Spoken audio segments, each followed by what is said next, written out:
Hi everyone, I hope you've had a good restful weekend, ready for another week of homeschooling. So today I'm going to talk about what type of learner your child is. I'm going to talk about personality clashes, power struggles, and lastly, your voice. So let's start with what type of learner your child is. So you might have a good idea about this already, having been homeschooling for a good couple of weeks now. Does your child have a good memory? Are they a visual learner? So there are 7 different learning styles. I've got them listed here, so I'm going to read them to you. You've got the visual learner, so information is presented to you in graphs, charts, maps, or colour coding, and that's the way that you retain information. It could be oral, so you listen through sounds, music, rhythms. Verbal, so information through words, reading, listening, speaking to yourself even. Kinesthetic, so something physical, where you're using your body to learn, so something like taking something apart, a clock apart, and putting it back together again, or Lego or something like that. A logical or mathematical learner, good with numbers and patterns, and that helps you organise your thoughts. And then you've got the social and the solitary. So the social is learning in a group, and the solitary is learning on your own, working on your own. Mostly there are 4 areas that it breaks down to that you have the most common learning styles. So the visual learner, somebody who can just see something. You might know somebody that has a photographic memory. I definitely do from school, and they could just read a piece of text and be able to memorize it. Very lucky, gifted, great for exams. That's your visual learner. Somebody that's good with listening. That can be a very powerful one. I had a friend at university called Sam. He did classics with me, and he was the only person in our year group to get a first. And I asked him, because he wasn't particularly forthcoming with anything with his studies. He wasn't an A-star student throughout the years.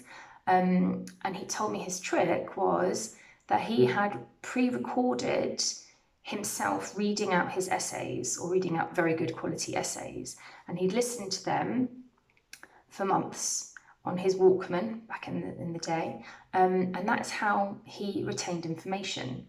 So the power of knowing what type of learner you are and what learning style works for you and you can end up being like Sam, be rewarded with a first honours degree from a good university, okay?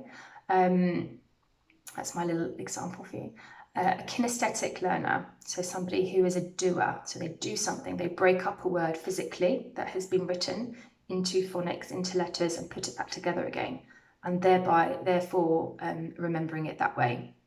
Or the reading and writing it down method, which is very common in schools, to write out your spellings, for example, 4 times, and that should embed it in your brain. So different learning styles. You might want to think about the learning style you have. For me, I like to listen to things. That was part of the reason I loved classics so much, was that I loved the stories. I loved listening to the stories, and I remembered them because I was just entranced by, legends of going into the underworld and all of those things. I absolutely loved it. If you see your child looking into space, or their eyes darting around the place, don't write it off as them not concentrating on you or misbehaving. It might be that they are just visualizing. Okay, so this often happens in school with little ones, and we're talking about primary age children here anyway. They might need to just go into a little world and visualize whatever it is that they're learning about. So just wait patiently, a bucket of patience that you need to have by your side. And yeah, see if they're taking it in, absorbing it, and then coming back to you. They might just need a bit of time to process. So how we learn. I'm going to explain a little bit to you about what I'm calling the 3 peaks. So when you first give a lesson, let's call it on fractions for the sake of this example, you will give your lesson, so they'll understand it, hopefully. Then once you've stopped your lesson, they'll go for a little dip. Okay, so it's still in short-term memory, but the memory will start to fade. And then when you revisit it, it will go up again, okay? Then you'll have another peak, and then you have to visit it 3 times for it to then become a more long-term memory, okay, with 3 peaks. So revisiting, it could be just discussing it. You don't need to re-teach the lesson, but just revisiting it in discussion. So orally you can do that, okay? Remember, these primary school age children have got very short attention spans. You know that already. You've been doing this for many weeks, 7 or so weeks that we've been homeschooling and in lockdown. Short bursts, okay, it's probably all you can take as well. Short bursts, short attention spans, 3 peaks, so reminding, revisiting something. Something like the time, for example, I'm teaching Tamsin the time at the moment. I'm doing it in really short bursts, going back over a little bit what we did last time, and then moving on to the next phase because I phase it in. Next thing I want to talk about is personality clashes. Some of you might be very well aware of this happening in your household. It certainly is in mine. Your personality plays a role in your child's behaviour. Yeah, it does.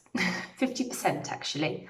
So your personality, balanced with theirs, might be a recipe for disaster or a recipe for amazing and productive and positive things, or it might be a balance of the two.